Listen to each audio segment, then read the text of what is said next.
Selamat datang di Mindset Jangka Panjang. Tempat di mana suara menjadi jendela, dan pikiran menjadi perjalanan. Disinilah kita berhenti sejenak untuk bertanya, merenung, dan menjelajahi makna hidup yang tersembunyi di balik rutinitas yang menyesakan. Channel ini bukan sekadar tempat untuk mendengarkan, tapi ruang untuk pulang ke dalam diri sendiri. Mari kita mulai perjalanan kita hari ini. Sebuah perjalanan panjang dan dalam. Tentang rezeki, tentang kehidupan, dan tentang emosi-emosi yang kita pendam namun diam-diam mengendalikan segalanya. Pernahkah kamu bertanya, kenapa orang yang tanpa punya segalanya justru merasa kekosongan? Dan sebaliknya, orang yang hidupnya sederhana malah tampak penuh kebahagiaan? Pertanyaannya bukan pada jumlah, bukan pada apa yang terlihat, tapi pada apa yang dirasakan. Dan disinilah letak misteri kehidupan. Rezeki dan kehidupan tak selalu hadir dalam bentuk yang kita harapkan.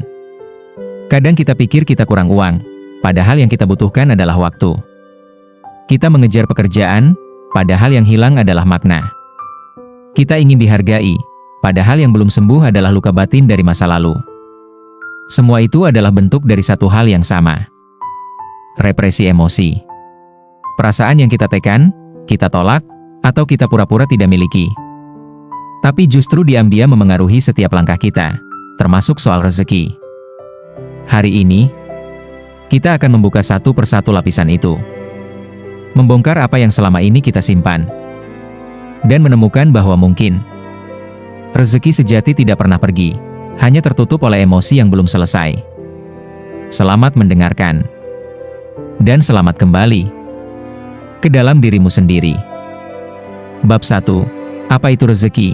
Apa itu kehidupan? Kita sering menyamakan rezeki dengan uang, dengan pekerjaan, dengan benda yang bisa dihitung, dilihat, atau dipamerkan. Dan kita sering menyamakan kehidupan dengan waktu, dengan usia, dengan apa yang terjadi di luar diri kita. Tapi jika kamu duduk tenang sejenak, jika kamu menutup mata dan mendengarkan napasmu, kamu akan menyadari sesuatu. Rezeki itu lebih halus dari angka. Dan kehidupan itu lebih dalam dari rutinitas. Rezeki bisa hadir dalam bentuk seseorang yang mendengarkanmu. Dalam bentuk pagi yang tidak terburu-buru. Dalam bentuk tubuh yang tidak sakit hari ini. Kehidupan bukan tentang bagaimana caramu mengejar, tapi tentang bagaimana kamu hadir. Bagaimana kamu merasakan setiap detik, bukan sekadar melaluinya. Orang yang merasa kekurangan rezeki, seringkali bukan karena tidak punya, tapi karena tidak sadar bahwa apa yang dimilikinya adalah rezeki. Dan orang yang merasa hidupnya kosong, mungkin bukan karena kehilangan arah, tapi karena terlalu banyak menyimpan perasaan yang belum dibuka. Bayangkan seseorang yang setiap hari makan 3 kali, tapi setiap kali makan, pikirannya sibuk dengan rasa takut. Apakah makanan itu benar-benar menjadi rezeki? Atau hanya numpang lewat dalam tubuh yang tak sadar? Bayangkan seseorang yang punya pasangan baik, pekerjaan stabil, rumah yang nyaman, tapi tak pernah merasa cukup. Karena dalam dirinya ada luka dari masa kecil yang tak pernah dibahas. Apakah hidupnya benar-benar hidup? Atau hanya berjalan dalam autopilot? Rezeki tidak hanya soal apa yang datang dari luar, tapi soal siapa kita di dalam saat hal-hal itu datang. Dan kehidupan bukan soal panjangnya umur, tapi kedalaman jiwa saat menjalani waktu. Pertanyaannya, apakah rezeki itu selalu harus terlihat atau bisa dihitung? Jawabannya, tidak. Justru rezeki paling berharga seringkali tidak terlihat. Rasa tenang, tidur nyenyak, teman yang tidak menuntut, kesempatan untuk belajar dari kesalahan. Semua itu rezeki, tapi tidak bisa kamu unggah ke media sosial. Pertanyaannya, lalu bagaimana kita bisa tahu kalau sesuatu itu rezeki? Jawabannya, ketika hatimu merasa cukup. Ketika kamu merasa damai tanpa alasan eksternal.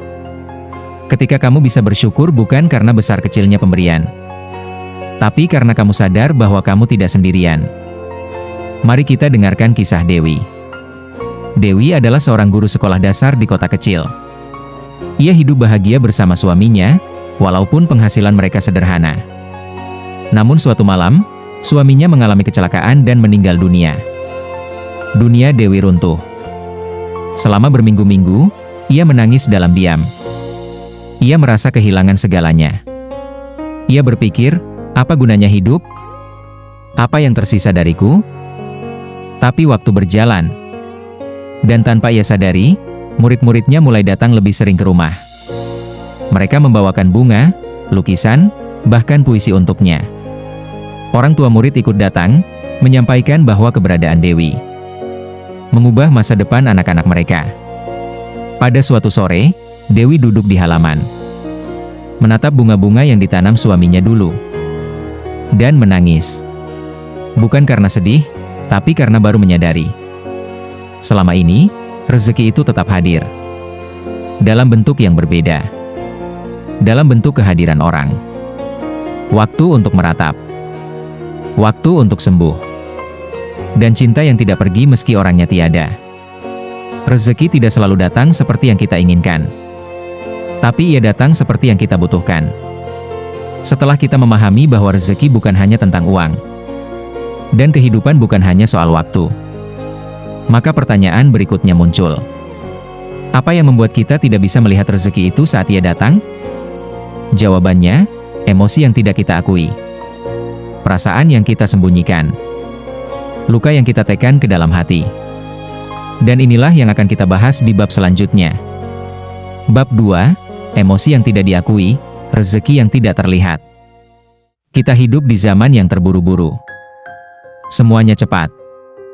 Kita dituntut untuk kuat, untuk tampil baik, untuk tetap tersenyum walaupun hancur di dalam. Dan tanpa kita sadari, kita belajar satu hal berbahaya. Menyembunyikan emosi. Kita sembunyikan marah. Kita tahan tangis. Kita pura-pura tidak kecewa, tidak takut, tidak lelah. Tapi emosi bukan benda yang bisa dibuang begitu saja. Emosi yang ditahan itu, diam-diam menetap di dalam tubuh. Ia menumpuk. Ia mengeras. Ia berubah menjadi kelelahan yang tidak bisa dijelaskan. Menjadi kebiasaan menghindar. Menjadi rasa takut yang tak tahu asalnya. Dan yang lebih menyedihkan, ia menutupi pintu rezeki. Bayangkan sebuah rumah dengan banyak jendela. Cahaya rezeki ingin masuk. Tapi karena kita takut terlihat lemah. Karena kita malu untuk menangis. Karena kita marah tapi tidak pernah berani jujur. Kita tutup jendela itu satu persatu. Akhirnya rumah itu gelap. Dan kita berkata, kenapa hidupku gelap? Padahal kita sendiri yang menutup cahaya. Rezeki bukan cuma soal angka, tapi soal kapasitas menerima. Dan kapasitas itu terhalang ketika emosi-emosi kita terpendam. Pertanyaannya, bagaimana represi emosi bisa menutup rezeki? Jawabannya, karena represi membuat kita menolak pengalaman. Kita jadi tidak peka pada momen kecil yang sebenarnya indah. Kita sibuk menahan, hingga lupa merasakan. Ketika emosi tertahan, tubuh dan jiwa jadi seperti beku. Dan saat kita beku, rezeki lewat, tapi tidak masuk. Pertanyaannya 2. Apakah emosi harus selalu diekspresikan? Jawabannya, bukan selalu soal meledak-ledak atau bercerita ke semua orang. Tapi soal mengakui. Jujur pada diri sendiri. Aku sedang marah. Aku kecewa. Aku sedih. Dengan begitu, tubuh kita tidak lagi memikulnya sendirian. Rudy adalah seorang manajer sukses di perusahaan besar. Penghasilannya besar. Mobilnya mewah. Tiap bulan liburan ke luar negeri. Tapi ada satu hal yang tidak pernah ia miliki. Tidur yang nyenyak. Setiap malam ia terbangun. Pikirannya gelisah. Tubuhnya lelah tapi tak bisa istirahat. Ia coba meditasi. Coba obat. Coba terapi. Tapi tak ada yang benar-benar berhasil. Sampai suatu hari, dalam sesi konseling, sang terapis bertanya, apakah ada kemarahan yang belum pernah kamu keluarkan? Rudy diam.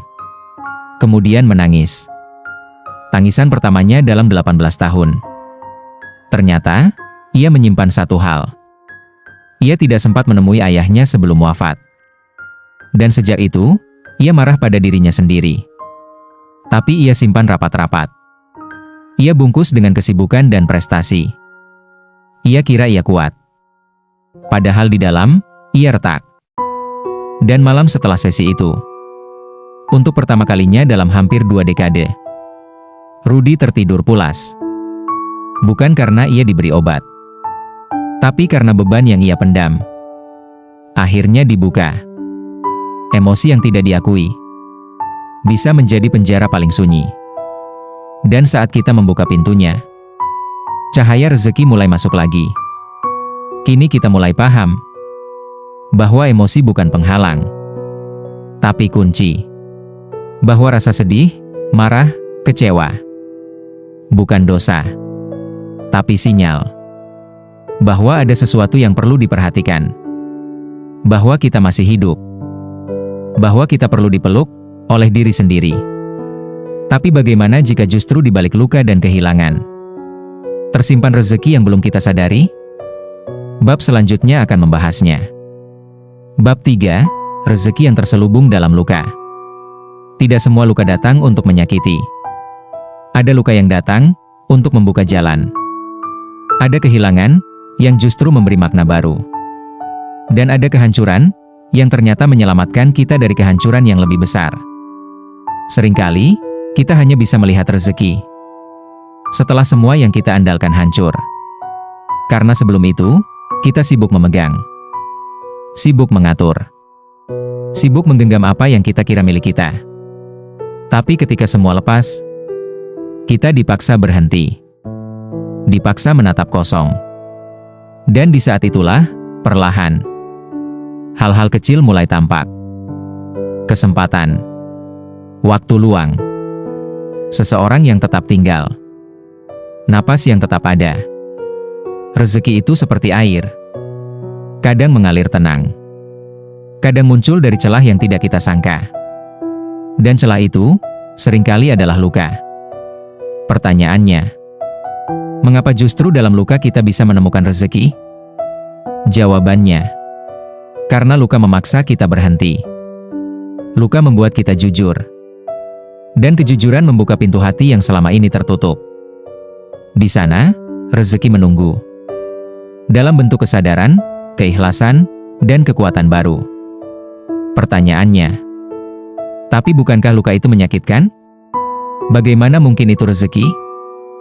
Jawabannya, ya, luka menyakitkan. Tapi tidak semua yang menyakitkan adalah keburukan. Seperti operasi menyakitkan untuk menyembuhkan. Seperti api membakar ranting kering untuk memberi cahaya. Luka adalah guru yang tidak ramah, tapi sangat jujur. Dan dari kejujuran itulah, rezeki tumbuh dalam bentuk yang baru. Maya adalah seorang karyawan di perusahaan desain besar. Ia dikenal kreatif, rajin, dan profesional. Suatu hari, ia diberitahu bahwa perusahaannya mengalami restrukturisasi. Dan Maya, yang selama ini menjadi andalan, justru menjadi salah satu yang terkena PHK. Hancur. Itu kata yang pertama muncul di kepalanya. Ia tidak hanya kehilangan pekerjaan. Ia merasa kehilangan arah. Ia menangis hampir setiap malam. Merasa ditolak oleh dunia. Ia merasa tidak berarti lagi. Namun di minggu keempat, saat bosan di rumah, ia mulai membuka lemari tua dan menemukan lukisan-lukisan lamanya. Karya-karya yang ia buat saat masih kuliah. Yang ia lupakan karena fokus bekerja. Ia mencoba melukis lagi. Pelan-pelan. 1 gambar. 2 gambar. 3 minggu kemudian, ia memberanikan diri memposting di media sosial. Tak disangka, responsnya luar biasa. Orang-orang mulai memesan. Ia mulai menjual karyanya. Dan tidak lama kemudian, ia mulai dikenal sebagai ilustrator independen. Hari ini, Maya hidup dari hal yang dulu ia pikir hanya hobi. Dan ia berkata, kalau saja aku tidak kehilangan pekerjaan itu, aku mungkin tidak pernah kembali ke diriku yang sebenarnya. Luka itu menghancurkan, tapi juga membebaskan. Sekarang kita tahu bahwa rezeki tak selalu datang dalam bentuk senyuman. Kadang ia datang dalam tangis. Kadang ia hadir dalam kehilangan. Tapi jika kita cukup berani untuk melihatnya, kita akan tahu bahwa tidak semua yang patah adalah akhir. Pertanyaannya sekarang, bagaimana cara kita menyeimbangkan emosi agar rezeki tidak tersembunyi? Bagaimana kita bisa mengelola perasaan dan menyambut kehidupan dengan lapang dada? Itulah yang akan kita bahas di bab berikutnya. Bab 4. Menyeimbangkan emosi, menyambut kehidupan. Hidup bukan tentang menghindari badai, tapi tentang menari di tengah hujan. Dan menari butuh keseimbangan. Begitu pula dengan emosi. Kita tidak bisa menghapusnya, tidak bisa mematikannya. Kita hanya bisa mengenalinya, menerima kehadirannya, dan mengarahkan energinya. Setiap manusia punya emosi, dan semua emosi ada tempatnya. Marah, bila diolah, bisa menjadi batas yang sehat. Sedih, bila didengarkan, bisa menjadi pintu pengampunan. Takut, bila dipahami, bisa menjadi penjaga kewaspadaan. Masalahnya adalah, banyak dari kita terburu-buru ingin baik-baik saja. Kita ingin bahagia instan. Kita ingin kuat tanpa proses. Kita lupa bahwa keseimbangan emosional bukan tujuan akhir, tapi proses harian. Dan disitulah letak pintu rezeki yang sesungguhnya. Ketika kita cukup tenang untuk menyadari keberlimpahan dalam kesederhanaan. Rezeki tidak datang pada jiwa yang tergesa. Ia datang pada hati yang hadir. Yang bisa berhenti sejenak dan berkata, "Aku sedang lelah, dan itu tidak apa-apa." Pertanyaannya, bagaimana cara sederhana menyeimbangkan emosi sehari-hari? Jawabannya, pertama, sadari napasmu. Kapan terakhir kali kamu benar-benar memperhatikan napasmu masuk dan keluar? Kedua, menulislah. Luapkan isi hati lewat jurnal. Bukan untuk dibaca orang, tapi agar dirimu bisa mengurai simpul dalam kepala. Ketiga, miliki ruang aman, orang yang tidak menghakimi saat kamu bicara jujur. Dan keempat, berhentilah memaksa jadi orang yang selalu kuat. Karena seringkali, kekuatan sejati datang justru saat kita berani mengakui kelemahan. Pertanyaannya, apakah emosi negatif berarti kita gagal dalam spiritualitas atau kehidupan? Jawabannya, tidak. Emosi negatif bukan kegagalan. Ia adalah alarm. Penanda bahwa ada sesuatu yang perlu diperhatikan. Spiritualitas bukan tentang tidak pernah marah atau sedih, tapi tentang tidak melukai saat kita marah. Dan tidak tenggelam saat kita sedih. Bimo adalah seorang ayah 2 anak, bekerja di perusahaan teknologi yang menuntut waktu dan pikiran. Hidupnya terlihat mapan dari luar. Tapi dalamnya, penuh tekanan. Ia merasa harus selalu kuat di kantor. Selalu ceria di rumah. Selalu siap kapanpun dibutuhkan. Namun suatu malam, Bimo mengalami panik atak. Dadanya sesak. Keringat dingin. Dan untuk pertama kalinya, ia merasa tak sanggup lagi. Istrinya menemaninya ke psikolog. Di sana, Bimo belajar satu hal penting. Bimo tidak pernah memberi ruang bagi dirinya sendiri. Ia mulai mencoba journaling setiap pagi. Menulis perasaan yang ia rasakan, tanpa sensor. Terkadang hanya satu kalimat. Aku marah. Atau, aku takut anakku kecewa padaku. Atau, aku ingin menangis, tapi takut dianggap lemah. Dan perlahan, sesuatu berubah. Tidurnya mulai tenang. Wajahnya tak lagi tegang. Anaknya berkata, ayah sekarang lebih sering tersenyum. Bimo akhirnya menyadari. Rezeki itu, bukan gaji besar. Tapi jiwa yang cukup lapang untuk menjalani hidup.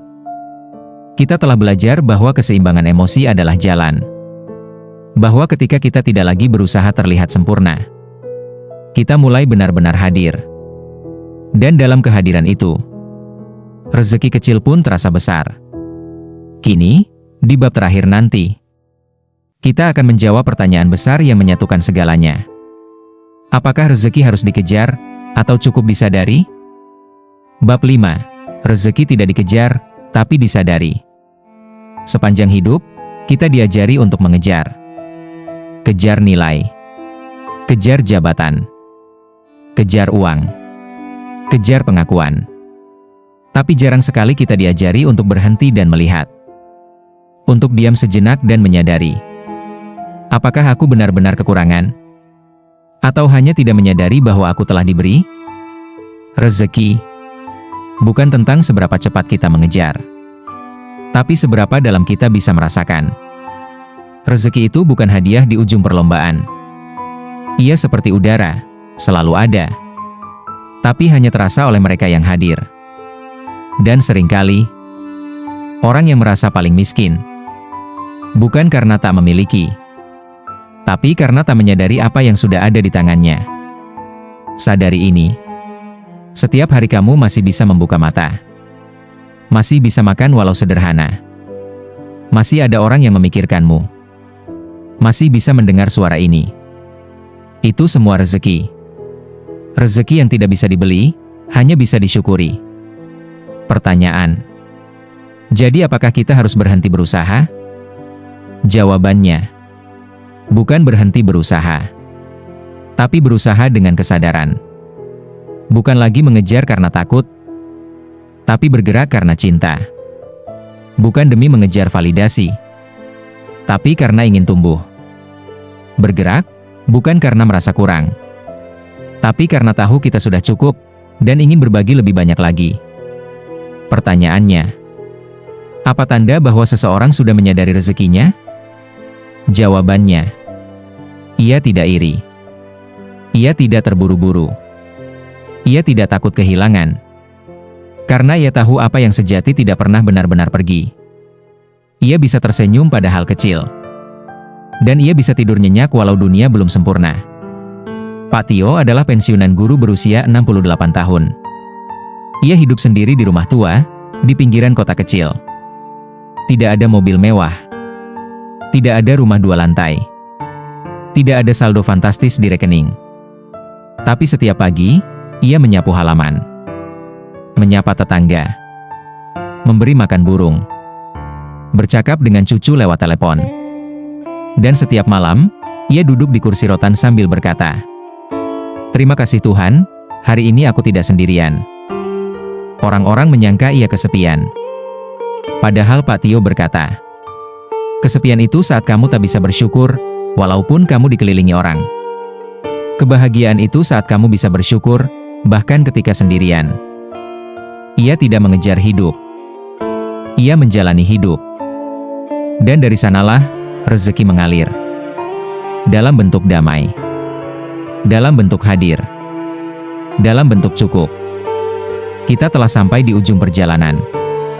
Dari bab 1 hingga kini, kita belajar bahwa rezeki bukanlah angka. Dan kehidupan bukanlah lomba. Rezeki adalah pengalaman jiwa. Kehidupan adalah ruang untuk hadir. Dan emosi, bukan musuh. Tapi jembatan menuju kesadaran yang lebih luas. Kini, saatnya menutup perjalanan ini. Dengan satu kalimat penting. Kamu tidak harus mengejar lebih banyak. Kalau kamu bisa mulai menyadari apa yang sudah kamu miliki. Hadir, bukan mengejar. Kamu sudah mendengarkan. Sudah menemani suara ini, dari awal hingga akhir. Mungkin sekarang, ada bagian dari dirimu yang mulai tenang. Atau mungkin justru, ada bagian yang mulai berbicara. Yang selama ini kamu diamkan begitu lama. Apapun itu, izinkan dirimu mendengarkan. Izinkan dirimu hadir. Karena disitulah semuanya bermula. Dari kesadaran. Dari kejujuran. Dari keberanian untuk bertanya. Apa yang sebenarnya sedang aku cari? Dan, apakah aku sudah memilikinya selama ini? Jangan buru-buru menjawab. Biarkan pertanyaan itu tinggal sejenak di dadamu. Karena hidup bukan tentang menemukan semua jawaban. Tapi tentang menjadi rumah bagi pertanyaan-pertanyaan penting. Yang akhirnya membawamu pada versi terbaik dari dirimu sendiri. Dan rezeki. Mungkin bukan tentang apa yang datang, tapi tentang siapa kamu saat ia datang. Terima kasih sudah berjalan sejauh ini. Dengan sabar, dengan terbuka, dan dengan keberanian. Hingga jumpa di perjalanan jiwa berikutnya. Kamu telah sampai di akhir perjalanan ini. Tapi sebenarnya, perjalanan yang sejati baru saja dimulai. Karena sekarang, kamu tidak hanya tahu lebih banyak, tapi kamu merasakan lebih dalam.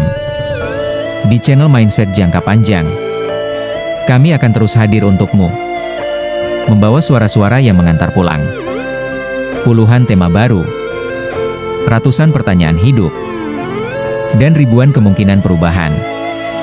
Jangan lupa berlangganan, agar kamu tidak melewatkan suara berikutnya, yang mungkin adalah suara yang selama ini kamu tunggu dalam diam. Terima kasih telah mendengarkan. Terima kasih telah hadir. Dan terima kasih telah memilih Mindset Jangka Panjang. Sampai jumpa. Dan semoga kamu lebih dekat dengan dirimu sendiri.